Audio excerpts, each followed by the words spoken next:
Saudara sekalian, jumpa kembali dalam Renungan Harian GKI Kebonjati bersama saya, Pendeta Yoce Handri Karun.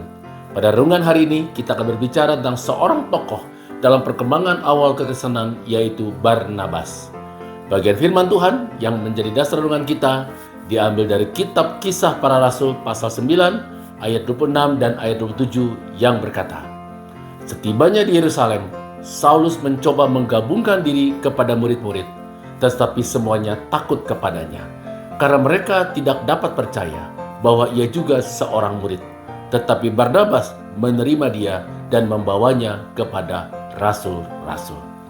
Saudara sekalian, berapa banyak teman atau sahabat Anda yang memakai nama Paulus?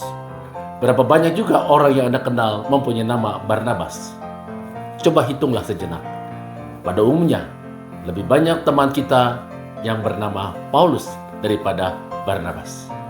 Mengapa? Ya, saudara sekalian, karena di Alkitab ada lebih banyak cerita tentang Paulus daripada Barnabas. Ada banyak surat yang ditulis oleh Paulus dalam Alkitab kita. Paulus lebih terkenal daripada Barnabas.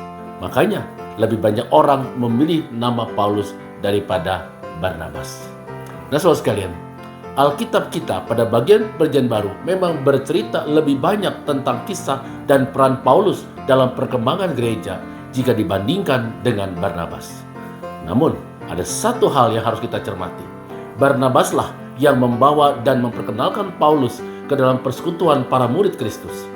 Ketika komunitas orang percaya masih meragukan pertobatan Paulus atau Saulus pada masa itu, Barnabaslah yang meyakinkan dan membuat jemaat Kristen mula-mula menerima kehadiran Paulus. Barnabas menjadi pembuka jalan untuk kiprah pelayanan Paulus. Bahkan ada suatu periode waktu tertentu ketika Barnabas yang sudah terlebih dahulu terjun ke dalam pelayanan pemberitaan firman menjadi mentor bagi Paulus.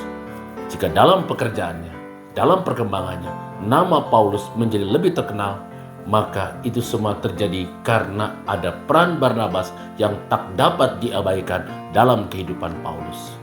Nah, saudara sekalian, mengapa Barnabas dapat berbuat seperti itu? Pertama, Barnabas adalah pribadi yang suka memberi kesempatan dan dorongan semangat kepada orang lain untuk membuktikan perubahan dan pembaruan dirinya. Itu bisa kita lihat dalam Kisah Rasul pasal 15 ayat 35 sampai dengan ayat 41.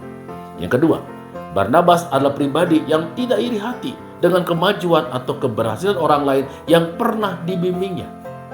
Barnabas adalah seorang mentor atau pembimbing yang baik bagi orang yang dibimbingnya. Ini bisa kita lihat dalam Kisah Rasul pasal 11 ayat 23 sampai dengan ayat 26. Yang ketiga, Barnabas adalah pribadi yang hidupnya sepenuhnya dibimbing oleh Roh Kudus.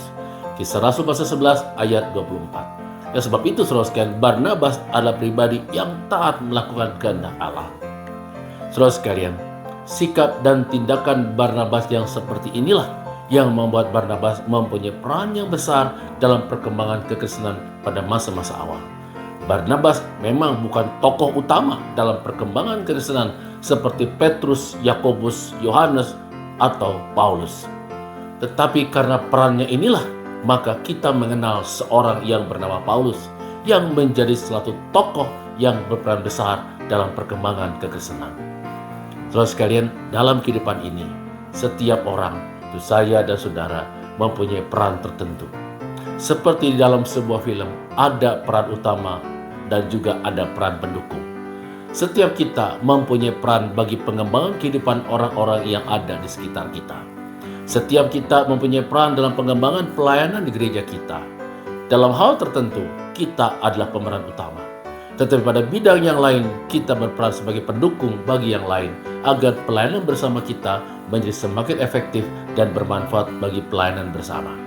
Dan sebab itu saudara sekalian, mengenali, menerima, dan melakukan peran kita yang dipercayakan oleh Tuhan kepada kita dengan tepat adalah bukti syukur kita atas kehidupan dan kesempatan melayani yang Tuhan anugerahkan kepada kita. Saudara sekalian, salah satu kriteria Tuhan tentang keberhasilan hidup adalah kesetiaan kita dalam mengerjakan peran yang dipercayakan Tuhan kepada kita. Terkenal atau tidak bukan ukuran keberhasilan dalam kehidupan pelayanan, tetapi apakah kita telah memainkan peran yang Tuhan percayakan kepada kita. Tuhan memberkati kita semua. Amin.